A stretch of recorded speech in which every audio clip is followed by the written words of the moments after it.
Hi, y'all, and welcome to the Spirit of Stonewall series, where we celebrate and honor our Spirit of Stonewall awardees. Every year, San Diego Pride accepts nominations from the community for the annual presentations of the Spirit of Stonewall Awards. These awards recognize individuals who contribute significantly to the LGBTQ community through their leadership, activism, and fundraising efforts. Today, on Juneteenth, we are celebrating Black excellence by talking about our Community Service Award, which recognizes an individual who is an up-and-coming leader within the community or whose contributions to the community in the past year was of particular significance. I'm so excited to tell y'all about our 2020 Spirit of Stonewall Community Service Award, which is going to Damon Shearer of the San Diego Black LGBTQ Coalition. Like many others, Damon joined the Black Coalition in search of a connection with other queer Black folks. In 2018, Damon was elected president of the coalition, and this year marks his second term in that office.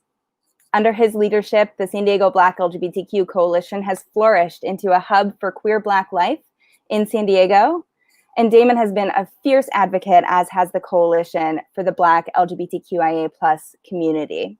You can read Damon's full bio on our website at sdpride.org/rally. And for this Stonewall Series interview, we're happy to welcome in a guest interviewer, Reverend Adam Lawrence Dyer, currently the lead minister at the First Parish in Cambridge, Massachusetts, and actually one of the founding members of San Diego's Black LGBTQ Coalition. He's an author, an advocate, and like Damon, is deeply invested in the intersections of race and Black experiences and the LGBTQ community. Thank you so much for being here, Adam and Damon. Take it away. Thank you, Jen. It is fantastic to be here. It is fantastic to be here with Damon J. Shearer. And especially at this time, I think a lot of us Black folks are looking for Black spaces, Black-centered spaces. We don't just want to be out in the streets marching for Black trans lives, Black Lives Matter. Although we have to continue to do that work, we need to come together and have spaces where we can celebrate. Celebrate Juneteenth, celebrate Father's Day, celebrate Pride, celebrate being us in our wholeness. And I can think of no better celebration for me personally today than to spend this time with you, Damon. So welcome, and thank you for joining us. Thank you. And let me say, it is an honor to be interviewed by you, who without your work, without your vision and leadership at the very birth of the San Diego Black LGBTQ Coalition, I mean, I wouldn't be here. So, go on. Yeah. Yeah. Now, you know, I think one of the best parts of what's happening now with the San Diego Black LGBTQ Coalition is that it is still going. And I think folks would really love to hear about a little bit about you and where you come from, how you got here. I know I'm not from San Diego. I was there actually only for a short amount of time. And I think a lot of us come from outside of San Diego, but you bring so much to the community. So if you wouldn't mind telling us a little bit about yourself, Detroit, and travel and things like that. Okay. Let's see. I was born and raised in Detroit, Michigan. I lived there all of my young life. I started my activism really there at quite a young age. I was in high school when I joined. My parents told me that for the summer, I either had to volunteer my time or I had to go get a job. And one of my friends was volunteering at a thing called Detroit Summer. And I thought, well, that's cool. I'll go hang out with my friends. For those of you who might not know, Detroit Summer was founded by the late and great Grace Lee Boggs, who is a civil rights activist.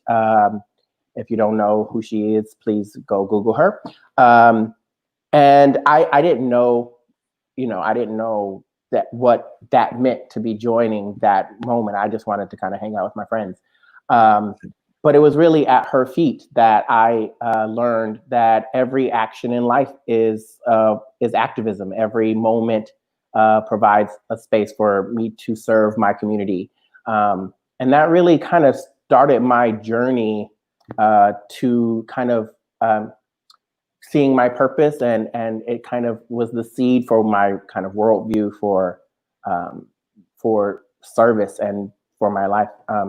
I went to college at Calvin College in Grand Rapids, Michigan, a very small, mostly white university. And I definitely was kind of forced into activism there as one of about 20 Black people who went to that school, and had to deal with the institutional racism there. And I was very fortunate to be a part of the Multicultural Student Advisory Board and get some anti-racism training and kind of hone that skill. So, you know, this kind of thing has been always slowly creeping in to my life. And then I've went on to travel, and I've lived in many different countries around the world. And I moved to San Diego 2011, I believe, and have been here for the most part ever since. Yeah. Wow. You say it's been kind of creeping in, but it almost sounds like you were really just sort of born for organizing, for advocacy, and all that. And you say you got here in 20. I'm saying here, and I'm sitting here in Cambridge, Massachusetts. But, you got to San Diego in 2011, and I wonder if you could say a little bit about what was it like to be Black. To have had such a foundational experience of what it is to be a person of color in the United States. I'm talking about that experience in Detroit, and then bringing that into San Diego. What was that like? What did you find when you got here? Well, when I moved to San Diego, I didn't know anything about it. I kind of just chose it because my best friend, who's probably watching, hi Terry Murray, she had grown up here, and when I was deciding when I was returning to the United States, where I wanted to move, I knew I wanted to move to California, and she was like, "Your picture of California is San Diego. That's where you should go." So I did, and so when I got here, I was surprised that at the seemingly lacking of Black people. Yeah. And I say seemingly because we are here. There are Black folks here. It's just you kind of gotta find them. Filter them out. Yeah. Filter them out. You gotta stop people like, hey, wait a minute. Your hair look cute. Where did you get your hair done? Like, obviously, there's more of us than just me and you. So, what's happening?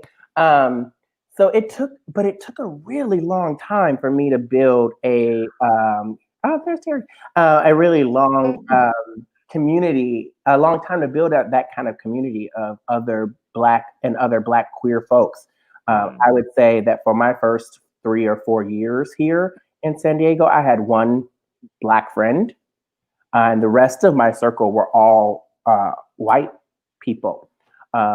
And having gone to the college that I went to, and having lived overseas in places that where I was the only Black person in that space or whatever, I kind of was just like, okay, that's what it is. So that's cool. But being here in the United States, racism and my race became the subject of so many moments where I looked around and I didn't have anybody to cry with or ask the question of like, wait, we're still doing this? Like America, we're still working on this part of things. And it was always education. It was always having to explain why I was upset that I couldn't wear a hoodie you know, why it was different for me walking into a space than it was for my white friends. And that grew burdensome, of course. Mm-hmm. So yeah, my first experiences here in San Diego were not what I expected, because I thought I was going back to America. I had been living in Japan for a really long time. Japan is a very mono-ethnic country. And one of the things that I missed about America was its diversity and being able to meet all different kinds of folks.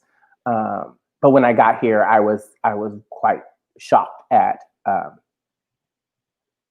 the lack of diversity that I was finding in my actual circles, if that makes sense. Yeah.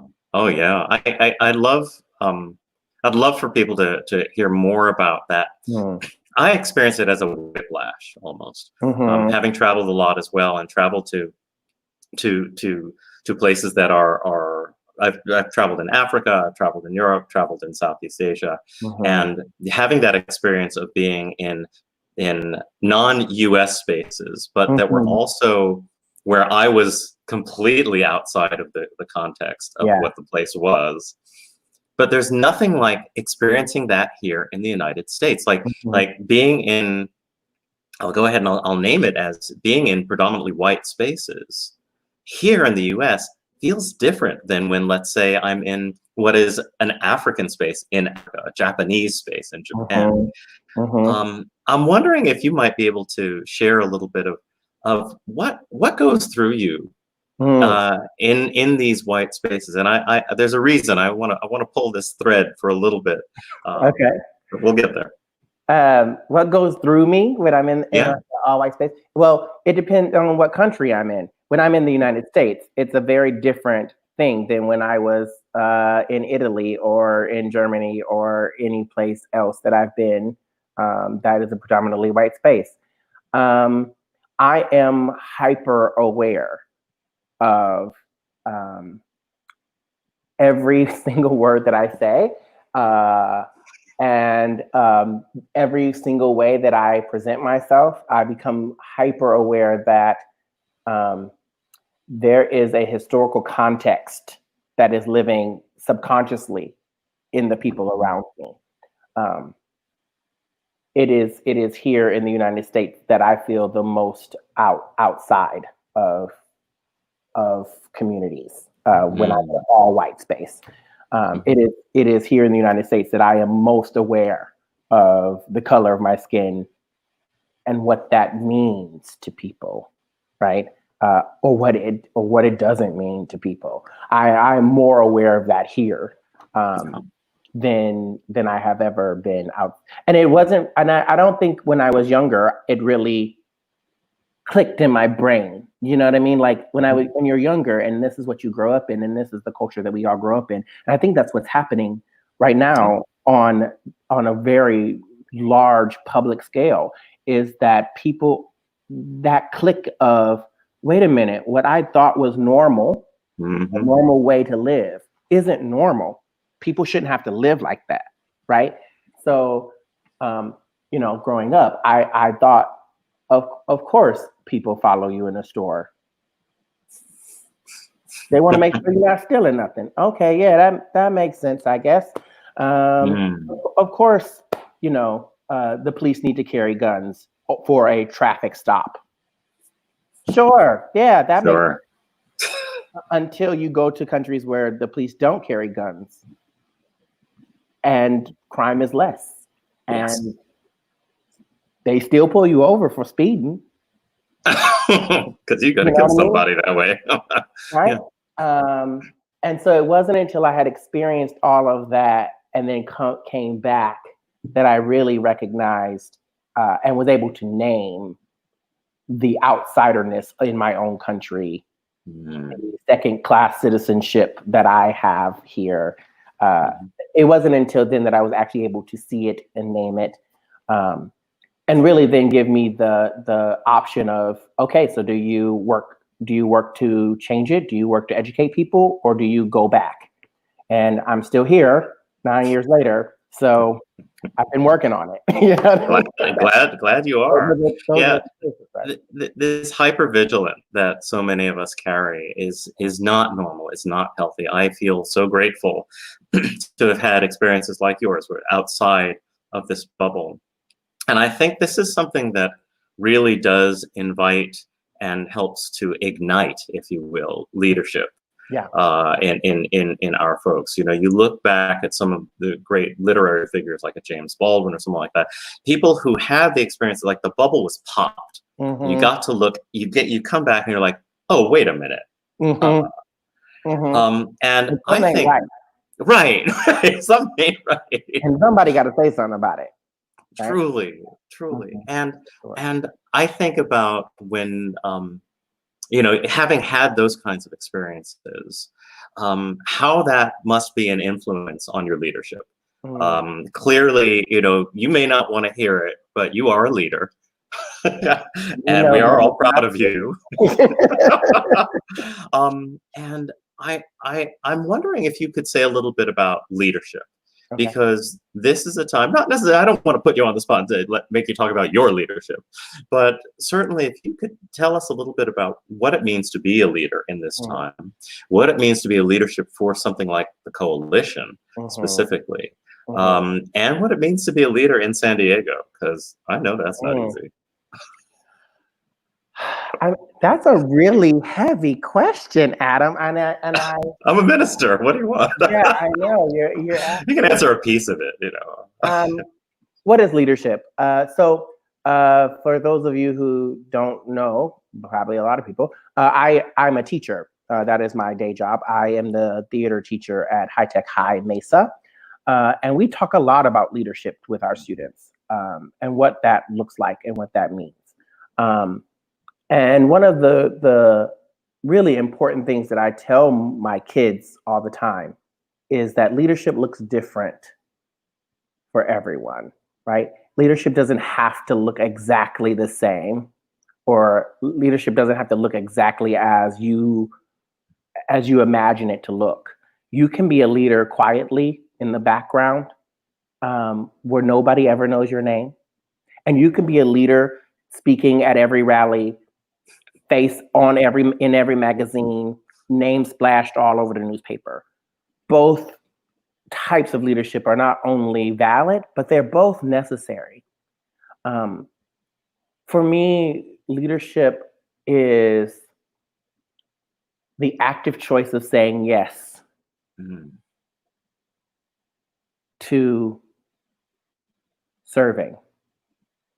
When that opportunity shows up, to help plan an event or stand behind a table and dish out food, or stop your day and have that conversation with that young person who just needs somebody to listen. Those are acts of leadership. And I think that those small acts of leadership need to be just as celebrated and just as validated as becoming president of the San Diego Black LGBTQ Coalition. Like, that's not any, hey dog, that's not any more important than those people who, you know, are doing some of the quieter, smaller work. Absolutely. Oh, that's inspiring. To know that you're a teacher is, I mean, we could go down a whole road about what it means to be a teacher, what it means to be a Black teacher, what it means to be a Black teacher in theater, what it means to be a Black teacher of theater and tech, but like, it's like layer after layer after layer. Yeah. But I'm wondering if you have any, I'm gonna say it, words of wisdom for young folks. Don't pad it with so much weight. Okay. If you've got any clues, any tricks for young folks who are young folks of color, who are questioning where their leadership is, what are the opportunities for them to lead right now? Any thoughts on that? If you need to think for a second, I got some. Well, I just want to, I like to be careful with what I say because once it comes out, and this is something I learned as a teacher. Once it comes out of your mouth, then it has been said, right? So I used to fire off without thinking, and I've gotten myself in some sticky situations because of it. I learned not to do that. So I make a joke often that you have to find your ministry in these kind of things. And so I think if I were talking to a young person of color, my words would be, how do you feel like you can contribute? What opportunity is presenting itself in front of you? I am a firm believer that you are always exactly where you're supposed to be. That's kind of a life philosophy that I have. And so I ask young people, if you just stop for a moment and look around you at what opportunities are presenting themselves to you, those are the opportunities that were supposed to be presented to you. So take a moment, look and see what ways you can help, what ways you can contribute.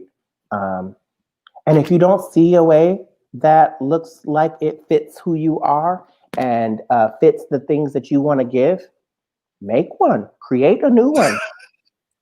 That's it. Right? Because it means if you were looking at all of your opportunities, and this goes for not just young people, this goes for anybody watching.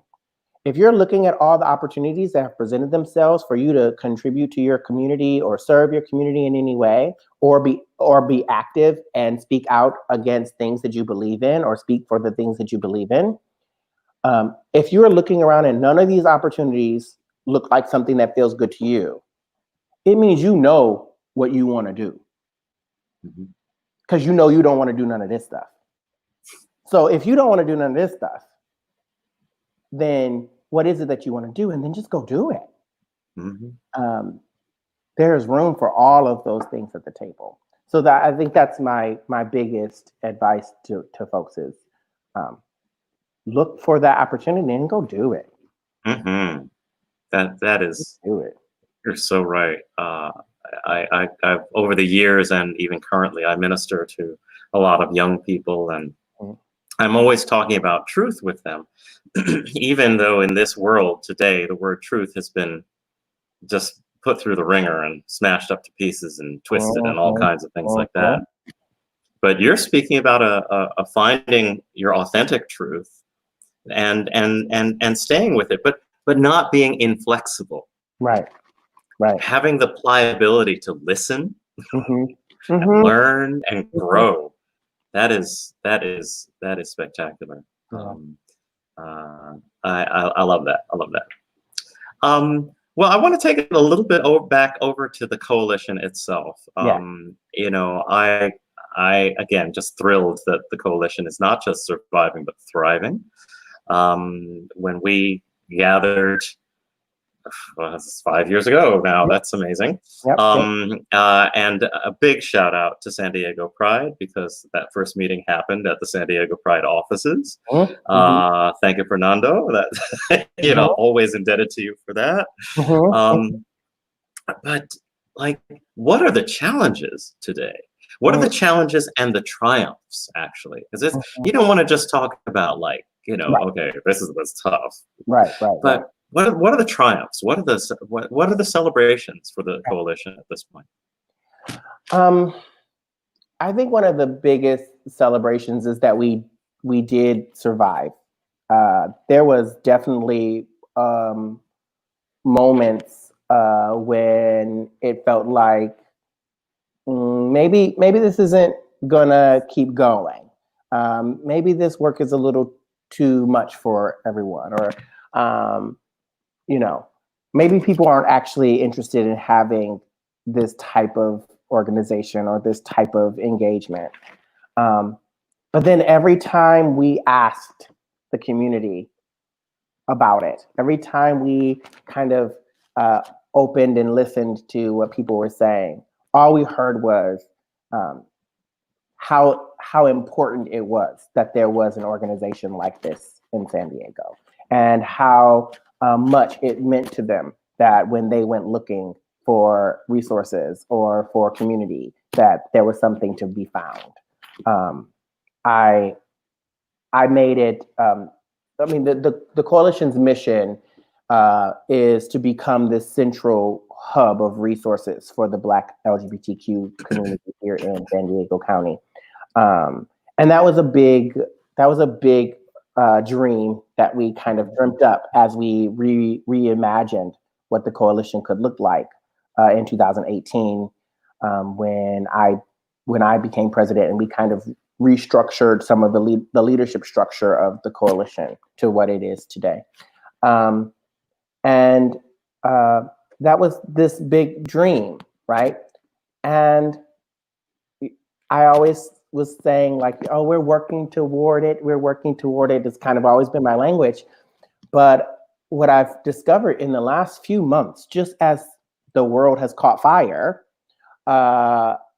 is that people do look to us for resources. People do look to us to find information. And we are heading in the right direction on that mission. And so I am utterly proud of that. One of my personal goals has been, as president, has been that when people come looking for, when people Google Black gay San Diego, Black queer San Diego, that they find us. Because when I Googled Black queer San Diego back in the day, I found nothing. Zero things. Same here. Zero things. Yep. Zero things. And I didn't want that to happen to anyone else, not if I could help it. And so that was a personal goal for me, and one that I really celebrate that has, celebrate that has happened, because we have created a way for people to not only find resources and get connected to resources, but more importantly, connect to each other and connect to community, and know that we're not by ourselves, that there are others here that we can connect to and build relationship with and live in community with. And so that's my biggest celebration, is that hopefully with our work, people don't feel as alone. Challenges that we have, the Black community is not a monolith. Everybody needs different things, and we are starting to discover all of the different needs that people have. And our challenge right now is we want to meet as many of those needs as possible. And so then how do we do that without stretching ourselves too thin, without stretching our very finite resources too thin? How do we serve our whole community as best that we can? I think that's kind of the question that we have now, as we are getting so big and so visible. This year we are working toward our 501c3 status, which I know from reading minutes meetings from those earlier days was a dream that the original board had, and one First meeting. Really coming to fruition. And that's an important step, because that then allows us some independence and some ways that we can really fulfill our mission statement, to not only connect people with services, but maybe even provide the services that aren't being provided yet, and build that community even stronger. Can I just give you one moment of I don't know if it's pride, if it is just a moment of reflection. I seem to recall a conversation, it might have been in that very first meeting, when the idea of 501c3 came up. And I know I definitely thought this if I didn't say it, but I think a few of us were like, no, not yet. Because so often an organization will put its status and its stuff before what it actually does. And everyone at the beginning of the coalition was committed, because there had been other times when folks had come together and said, hey, we should all know each other. And then it would diffuse, or it became a party circuit or something like that. And parties are great, don't get me wrong, because like there were some serious barbecues early on. But we recognized that the coalition had to find its place first, getting into, you know, like a 501c3 status and giving grants and things like that. It was like needed to find its place. So I am so glad that that spirit of right sizing and having the right steps in place, it has survived. And it's a real model. I think it's a model to other organizations everywhere of how to put this together. And I do want to just put in a quick plug to say that you can make contributions to the coalition, correct, on the website, right? Yes, we sure can. Okay. We are happy to not only both monetary and time. We need both. Time, talent, and treasure. Yeah. We need folks who are willing to give their time, folks who are willing to give their opinions, folks who are willing to give their monetary resources. Those are all ways to engage with our community and support what we're doing. And you know what you were saying about it being a model, we also happily share that model. We also happily work to be transparent with what we're doing, so that other people can follow. It's kind of that same thing about what I was saying with the students. You know, if the work that the coalition is doing doesn't seem to quite feel like that's what you want to do, cute. Go start what you want to do, and we will help you and encourage you and talk you through it and share with you how we took our steps, and and that's also a dream of ours, is to be able to help other Black organizations, Black queer organizations, Black queer activists get on their feet, because there shouldn't ever just be one. Yeah. There should be others, always, right? So, yeah. I remember as well. I forget. It was a while ago, and I'm getting old. So, see the gray. Someone asking this question about, well, why Black? And happy to explain to them. It's like, well, I Googled and there was nothing and all that. But it does bring up this question. In a place like San Diego, so often the politics, they butt up against, progressive against conservative. And one of the lasting conservative narratives is around identity politics. Why do we have to have all these different identity groups, etc.? And why can't we all just be one? It's you got it. But I want to actually take that same thinking a little bit about that. Take this to a place of the fact that your early introduction to this kind of work was Grace Lee Boggs, Asian American. My early introductions, outside of my mother, who was an activist, were all Latinx. We learned from each other, and I'm wondering what you might have, what insight you have from this intersection. Like, how do the people of color play better together? Like, what can we do to make sure that we're not having turf wars, that we stay true to our missions and stay true to our communities, doing that important work, but that we don't eat each other alive. I told you, minister. That's what we do.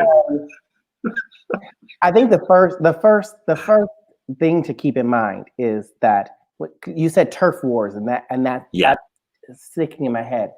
Turf wars are because people think there's only so much turf to have. But there is enough room for all of us here. Ain't no turf. We don't need to fight over turf, because there's room for everybody in the space. In fact, it is a fallacy that has been created so that we don't pay attention to the fact that there is enough turf. We've been told colonization by the larger culture that we can only have one thing of color here. So who's it going to be? Right? Fight it out. Here's your one seat at the table. Y'all decide who's going to take it. Right? And that's the problem. Right? Like the problem's not, and I think that when we as people of color collectively realize that the problem is that we shouldn't be fighting with each other. We should be fighting together so that we all can sit at the table, and that there's more than one, that there shouldn't be just one seat. That's one thing. But why gather together in these affinity groups? And at my school, we work a lot with affinity groups, and we're working on figuring out ways to have affinity groups with our students and things like that. And if you are unfamiliar with what an affinity group is, I suggest that you Google it. You can Google everything nowadays, folks, and learn a whole lot of stuff. So go ahead and Google affinity groups. But one of the things is that because the traumas and systematic oppressions and all these things aren't over, and they're not old, it means we haven't healed from that. And sometimes it requires those of us who've had similar experiences to gather together to talk about those experiences and heal from them. And that's why it's important that this is the San Diego Black LGBTQ Coalition, because there is a very specific experience that I have had as a person of the African diaspora living here in the United States, and a person who identifies as a member of the LGBTQIA+ community. There is an experience that I'm having at that intersection that my friends at the San Diego Latinx Coalition may have a similar experience, but it's not the same. Mm-hmm. It's not the same. And we recognize that it's not the same. But you and I, it's not exactly the same, but it's the same. It's in the same book. You know what I mean? It's written in the same language. Maybe even the same chapter. Yeah, might be the same chapter. And so those conversations can happen, and that where healing can take place, and building of community can take place, and the re-strengthening of our fortitude to move forward takes place. I read this book called Post-Traumatic Slave Disorder. Some people may know it. And in the foreword of the book, the author was saying that this book is written for Black people because first we have to heal ourselves before we can have reconciliation. Reconciliation requires that all parties be whole when we return to the table to reconcile with one another. And so I believe that that's why these things are important, and why communities of color need to come together and work together on healing their community, so that then we can all come to the table whole and work together to reconstruct what this all looks like. You see, you're leading into the next piece of the question here. Oh, okay. Like, you know, that one of the pieces of the founding of the organization came from this tension that exists often between Black and white within the LGBTQ community. Yes. Yeah. I mean, I could just leave it there and let you go to town on that, because what do we do? What does the coalition do? I don't know that I don't know that it's possible yet to get to the place of healing per se. But what does the conversation look like? between Black and white within the LGBTQ community, specifically in San Diego.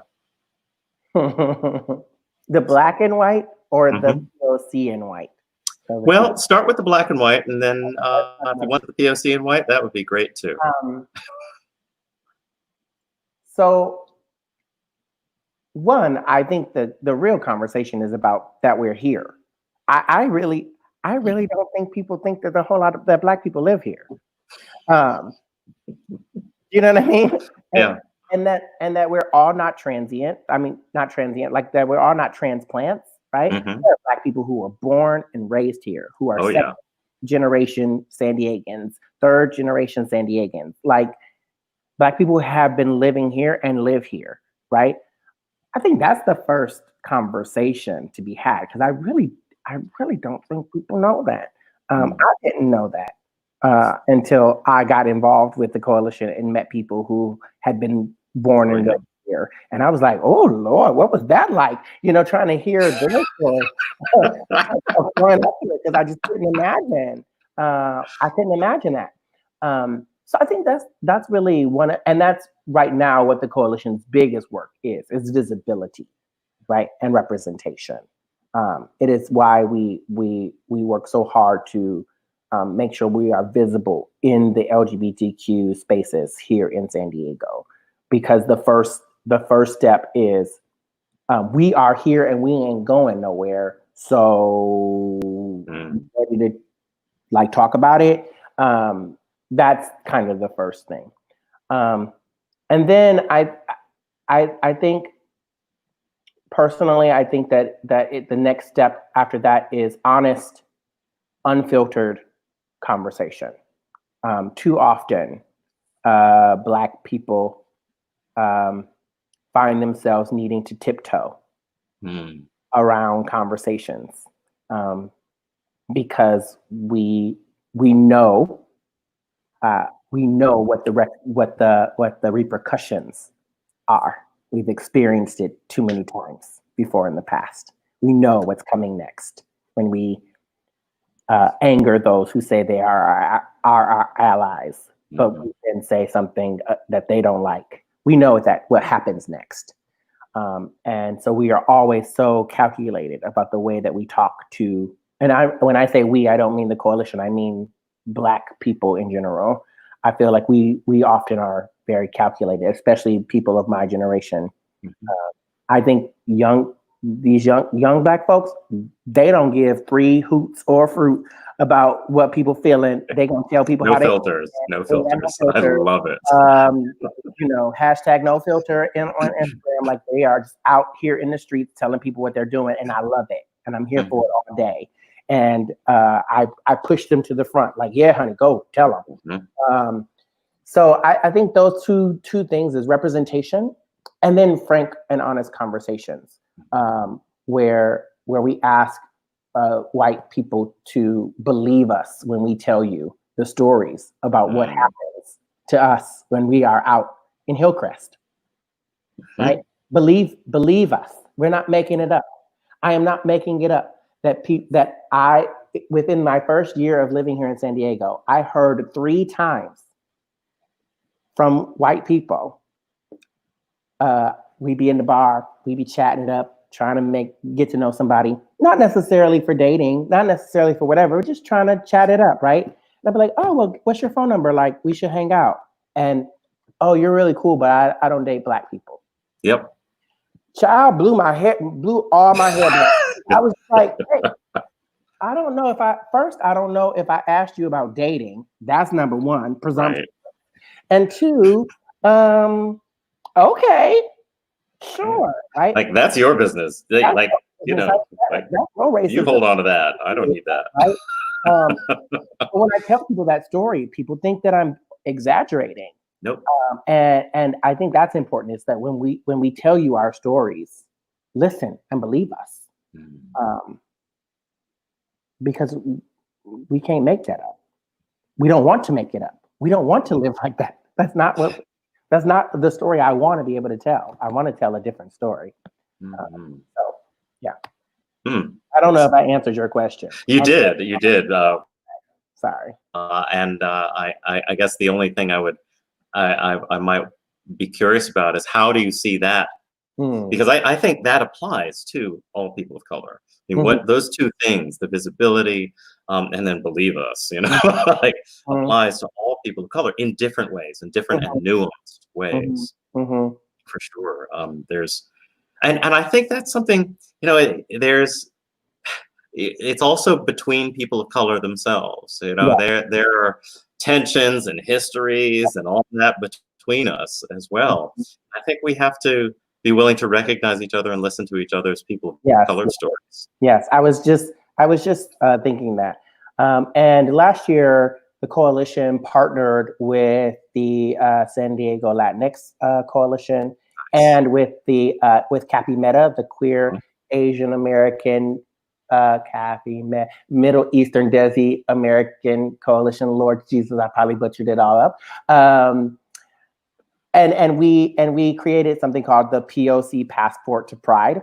I got chills. Little stamp card where, at the festival, where people had to go around to all of our booths and get this little stamp, and it entered them into like a rally. And we had different organizations and businesses participating in it. And what was really beautiful about that was we all had similar stories of the way we have been treated in San Diego. And we all have found a need to build very specific community within our own, affinity groups and areas where we identify ethnically and racially. But then we also understood that across the table sat someone else who had experienced something similar. And what happens when all of us work together to bring representation and awareness? That here in San Diego, there are 3 coalitions that are actively working to make this place a more equitable place to live and a more comfortable place to live, a place where Black folks don't feel like after 2 years they need to move away because it's just too hard, and all those things, right? We're all working toward that same common mission and goal. And so it's been really, it's been really great to do that with our what I like to now call our sister coalition. So that conversation between not only Black folks and white folks, but also just between folks, right? Yep. Sitting down and talking to people and getting to know people. It's really a powerful thing. Wow, I am so inspired. You make me want to come back to San Diego. I try to put something like that together here in Cambridge, and it just gets zero traction. Boston, Cambridge, Massachusetts, very, very, very different kind of place, and a different, it's interesting. I think maybe because San Diego has such a balance between conservative and progressive liberal, that people want more from their community in a certain way. Here in the big blue bubble of Cambridge, Massachusetts / Harvard University, everybody thinks they've figured it out. Everyone's like, oh yeah, racism, we figured that out. We did that. We got that. Yeah, we got that. And it's not the case, right? The conversation, it's not just a conversation, the conflagration of the conflict between police and people of color right now, this idea of defund the police. It's as hot here as it is anywhere else because the same issues exist all around the country. So thank you for that insight. I want to steer us and the last little chunk of our time together toward a word that I used in my sermon for this Sunday. I recorded the sermon, and it's the basis for my sermon. That's the word family. Yeah, family. We all talk about being family. Mhm. Mhm. Mhm. What does it mean to have something like the San Diego Black Coalition in terms of family for Black folks, even for wider San Diego? Mhm. Well, I don't know what it means for other people, but I know what it means for me. Um, especially the leadership boards of the coalition um, have really become my friends and family here in San Diego. That we spend Thanksgiving together last year, and things before when outside was open, we you know and for someone who, like myself, who lives far away from my actual family, right? Some of whom are watching today. Hi. It is so important to be able to rebuild and reconstruct that sense of family, that sense of community. I think we have that saying that it takes a village to raise a child, right? And that really comes from the idea that that a community is like a family, and we live together, and we work together, and we cry together, and we pray together, and we march together, right? And so for me, that sense of family has been what has kept me sane in the midst of all these things, is knowing that I had this group of people that I could call and depend on, and who would lift me up when I was down, who when I was told I was going to receive this award and I really felt unworthy of it, and like maybe I shouldn't, it's too early, I haven't done enough, what are you talking about? Who said, no, go, we want to lift you up, and we want you to we want to celebrate you, or whatever. That's been invaluable. So I don't know what it means for other people, right? I don't know if the coalition has created spaces for other people to find that kind of family here in San Diego. I don't know if other members of our leadership board, either past or present, feel that the coalition has become like their family here in San Diego. I don't know the answer to that, but I know that for me, it has definitely been the centering and grounding of my time here in San Diego. In fact, now I would say that the majority of my friends and the people who I spend my time with are people who I've met through the San Diego Black LGBTQ Coalition, through their work or events that we've had, or whatever. So, yeah, you were trying to make it, but I can't mess my face up. Oh, I can say this much, the more I get to talk to you, the more I get to hear from you. I get why you're getting this award. I get it. That to hear you express it the way you just did about family, how they become your family, that they teach us a thing in ministry, that our ministries reflect who we are. And when I hear you talk, I hear a minister, if I may go that far. And I hear someone who, whatever you touch. I would be very happy to hear you say that. At last. I hear these values of connection and community, dedication and honesty that are reflected in where the coalition is headed. So thank you for that. Let me ask you two last little questions here. Where is the coalition headed at this point? And where are you headed? Okay. Like, yeah, give us a little taste of things to come. In the last little 5 minutes. The coalition, I think we are, as I said, we are in the middle of our 501c3 status, and that I don't want to jinx nothing, but hopefully it's done soon. And once it is, we hope to really fulfill our mission to be the place that people go when they get here, when they show up, because their job has moved them here, or they are members of our armed forces and they find themselves stationed here. That when they come, they find us, they get connected, they plug in, they find community, they find family, they find the turn up, they find the cookout, they find where the march is at. They get some mental health services if that's what they need. They get, scholarships for the kids if that's what they need. We want to be able to point them in whatever direction that they need to go for them to thrive here in San Diego, not just survive it. I'm tired of just surviving. I want us to thrive here. So that's where the coalition's headed, where it is headed in the direction that you and the founders dreamt it would.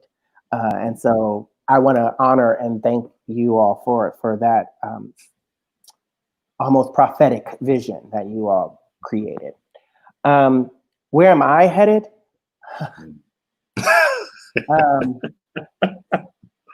I'm about to go to this Juneteenth turn up at 8 o'clock that the coalition is hosting, co-sponsoring. And there's going to be a lot of great Black artists. I am about to enjoy my first summer off as a teacher. I just completed my first year full-time teaching. So I'm about to enjoy my little summer vacation, honey. Yes, and then I'm gonna get back to work. We have work to do. There's work to do. There is change to be made. There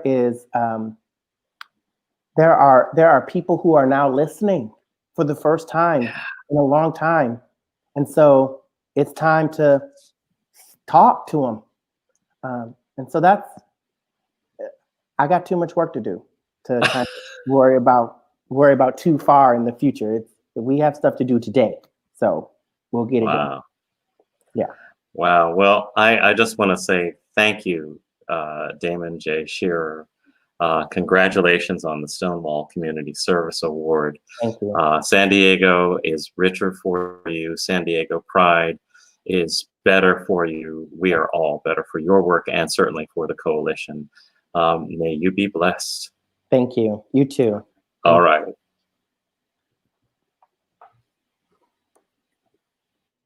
All right. Thank you both so much for joining us, and thanks to everyone else for watching.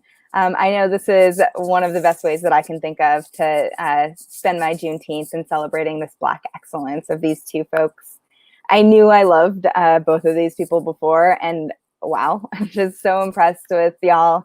Adam, you did an amazing job as a moderator and an interviewer in this conversation. And I'm just so grateful to have the coalition as one of San Diego Pride's strongest community partners. And I'm also just, this is where I'm going to get sappy, I'm just so elated to be able to count you, Damon, as part of my San Diego family. So on this Juneteenth, thank you to Damon and Adam for all of your work in our community, for saying yes to leadership, and for building those spaces where we can all be hella Black and hella queer.